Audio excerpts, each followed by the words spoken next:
Hey everybody, it's Karina with Karina Loves to Plan. Welcome back to my channel. It is time for my, what month are we in? August, currently inked progress report, and I will let you know how I felt about all of these pen and ink combinations, as well as what my stats are for the month of August in terms of what I've acquired, sold, used, things like that. Let's get started. The first pen and ink combination I used was Esterbrook in the Model J in the Antique Rose with Robert Oster Rose Gold Antiqua, and I really got acquainted with the Model J. I really enjoy this model. I love that it's still the same Yovo nib as you would find on the ST, but it's just such a different look and it's still really comfortable in my hand. This was a fun combination. I loved reaching for this for notes for work and for journaling. There was actually no clogging in this extra fine nib, and I know a lot of people get concerned about putting shimmers in extra fine nibs, but I loved it. That had a good distribution of shimmer, and this was a very comfortable pen. So that is the Esterbrook Model J in Antique Rose with Robert Oster Rose Gold Antiqua. The next combination is in my Radius Settimo Marmo Bianco with Wearingeul White Rabbit, and I love this pen. This pen is beautiful, it's classic, it's so neutral. Look, I'm gonna do it. Very demure, very mindful. And it's just such a comfortable pen to write with. However, the Wearingeul White Rabbit, I did have to add a little bit of Van Ness White Lightning to it. This pen is stunning. So I gave the ink an 8, the flow an 8, and the comfort level a 10. And like I said, this pen is stunning and so comfortable to hold. However, Wearingeul White Rabbit was a little dry, so I added some Van Ness White Lightning, which made it a little better, but it still needs a wetter nib for this ink. And it's unfortunate because it's a great combination and I really love the color of the ink, and it just needs to be wetter. And you can even see the difference between, you know, the original writing sample and the second writing sample.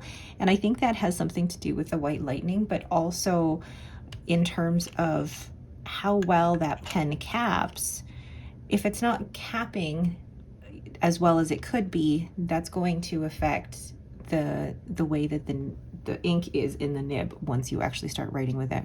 So that is my Radius Settimo Marmo Bianco with Wearingeul White Rabbit. The next combination is my Heinz pen in Champagne at Midnight. This has an extra fine nib and it is inked with Diamine Weeping Willow. I actually ended up finishing this while I was in San Francisco, so this just has well, I've just dipped the nib in the ink so that I could finish up this writing sample. This pen and ink combo was the perfect match. I gave the ink a 9, the flow 9, and the comfort level a 9 because, I mean, isn't it just the perfect match? Great flow out of the extra fine nib, and it's very comfortable for longer writing sessions. So that is my Heinz Pen Co. with Champagne at Midnight with Diamine Weeping Willow. I got this pen at the Pacific Northwest Pen Show, and it was not a pen that I was expecting to get, but the more that I use it and the more that I look at it, the more that I discover within that resin and the more that I love it. So that is my Heinz Pen Co. Champagne at Midnight. The next pen and ink combination is my Le Bon 325 in Snow. This also has an extra fine nib and it has Ferris Wheel Press Oyster Hour. And I was wondering how Oyster Hour would do in this pen because it's an extra fine, and Oyster Hour has been for me not the most wet of inks, but I ended up giving the ink a 9, the flow a 9, and the comfort level of the pen a 10. At times I could not actually tell the difference between Oyster Hour and Diamine Weeping Willow. There were a few instances where I thought, oh crap, I started writing with one and it was the other. Flow is just how I like it, which is above average wet, which I was surprised by because I thought this used to be a dry ink. And the ink is a lovely brown, and the Le Bon 325 is very comfortable, and I love the weight of this pen.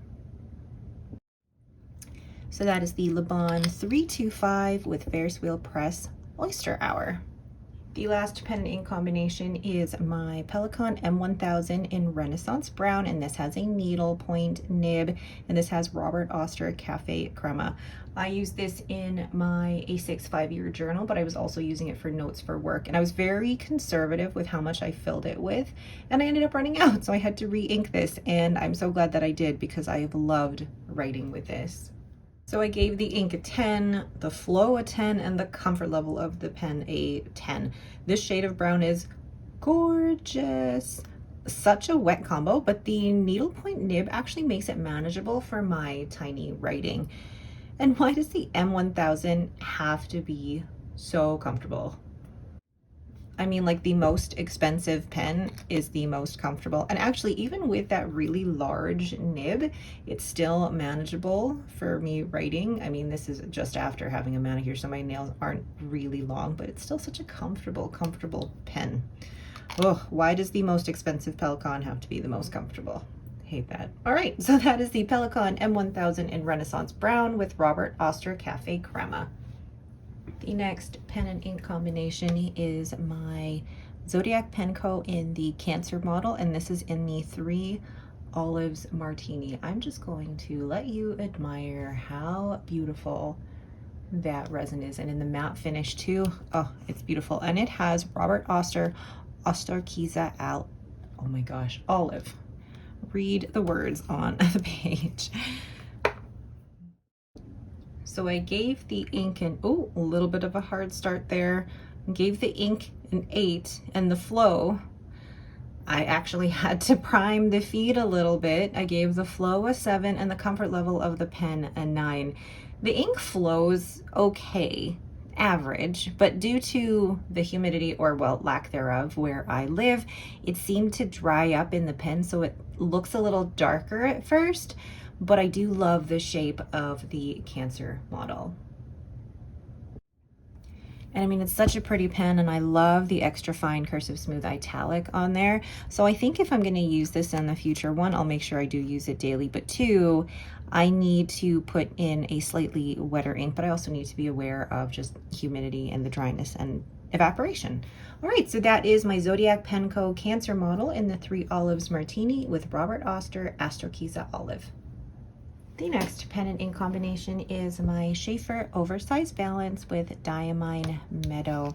And I didn't reach for this as much as I thought I would, because there were some times where I thought, oh, the nib is just too stiff and not as smooth or bouncy as I'd like it. But actually, the more that I used it, the more that I found myself thinking, I think I'm actually gonna keep trying this out and keep experimenting with it. So I gave the ink a 9, the flow is 7, and the comfort level an 8. It is a very fine, stiff, dry nib. I'm not selling it at this point, but it's not the best sealing cap either, but I found myself enjoying this the more, oh my gosh, what did I write? But I found myself enjoying this more the more I used it. Am I in love yet? Not sure. It's one of those pens where I'm gonna keep trying it and see how I feel about it. It's not, you know, fully in love yet, and I really wanted to give this a try because it's such a beautiful stacked celluloid, but we'll see how I feel towards the end of the year. So that is my Schaefer Oversized Balance with Diamine Meadow. The next pen and ink combination is the Just Turnings in the Aussie Abalone, and this has a fine Mr. Cypress nib, and it has Ferris wheel press Hampton Harbor Sage. So I gave the ink a 9 because the ink is beautiful, the flow a 7, and the comfort level of the pen an 8. While this ink is beautiful and it's stunning and I love it, the flow is awful. I added Van Ness White Lightning and it makes it a little bearable, but it's not an ink for journaling or for note-taking or anything, but maybe painting. It's really unfortunate because I mean, it's so pretty and it matches this pen really, really well, but it's just not one for everyday use, unfortunately. So that is my Just Turnings Aussie Abalone, which is a beautiful pen and I love using it, but the ink Ferris wheel press Hampton Harbor Sage is just not a great writer. The next pen and ink combination is my Esterbrook SD in Blue Moon, or Once in a Blue Moon, with Robert Oster Fire and Ice, and this has an extra fine nib ground with a reverse architect nib, and this was ground by Gina Salarino, and they did a fantastic job on this. I gave the ink a 9. It wasn't a 10. I don't know what would have made it a 10, but it's not a 10. The flow of the ink though was a 10, and the comfort level, well, I wrote pen first, but the comfort level of the pen is a 10 because of course I love my SDs. I loved this combo so much that I had to re-ink the pen, which doesn't happen very often. This ink is so fun, and I loved having almost 2 nibs in one to test the ink and play around with the ink. Maybe it's my underdog favorite or my second favorite of the bunch. So that is my Esterbrook SD Blue Moon with my extra fine nib with the reverse architect with Robert Oster Fire and Ice. Such a fun combination. And my last pen and ink combination is Rohrer and Klingner Alt Bordeaux in my Leonardo Momento Zero Andromeda. I didn't really use this as much as I thought I would, and now with work notes I'm trying to use these pens more because of work notes, but I didn't reach for this one as much, and I'm not sure why. So I gave the ink a 10, the flow a 10, and the comfort level of the Momento Zero a 9. This is a really stunning purple, and it is actually my preferred flow out of an extra fine nib. I like about above average flow, and I really loved writing with this combo when I could. And I think one of the only reasons that I didn't reach for this one as much is because I have a great selection of pens here. So trying to give all of them a proper turn was almost difficult because there were so many good ones that I liked in this round of pen and inks. So that is my Leonardo Momento Zero Andromeda with Rohrer and Klingner Alt Bordeaux. So those are all of my pens and inks for the month of August. Now I'm going to take you through, I guess, what I acquired and what I used in terms of my pens and inks. So my August progress report, I'm gonna have fun with using this very bouncy nib on my Pelikan M1000. I try not to flex it too much because it's just bouncy. It's not meant to be a flex nib. So my progress update, get to use all the pens again. So let's use the reverse architect on here. Let me zoom you in further. So for my pens for the month of August, let's see, I purchased, actually no, how am I going to do this? I'm going to do this here. I purchased, wait, how do I do this? 5 pens purchased, let's put that down, 2 pens gifted, and then 1 I am giving away.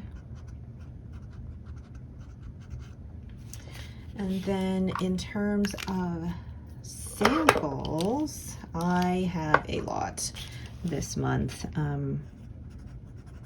Yeah, I have a lot of samples this month, and I don't know how I'm gonna keep track of that.